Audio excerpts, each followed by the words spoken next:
ఇప్పటిదాకా చాలామంది మా బీసీ సంఘాల మిత్రులు చాలా విషయాలు మాట్లాడారు.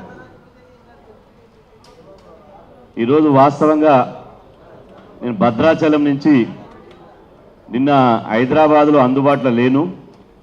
భద్రాచలంలో ఒక మీటింగ్ అయింటే, బీసీ సభ అయింటే మొన్న నైట్ అంతా జర్నీ చేసి భద్రాచలం వెళ్ళినాం.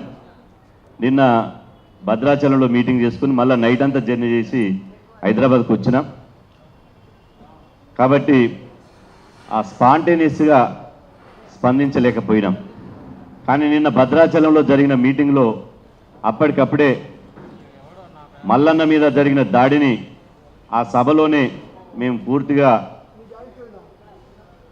వ్యతిరేకిస్తూ ఖండించడం జరిగింది.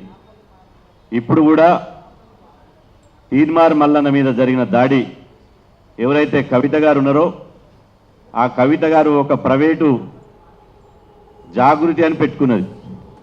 కానీ ఆ ప్రైవేటు జాగృతిని ఒక సైన్యంలాగా తయారు చేయాలని,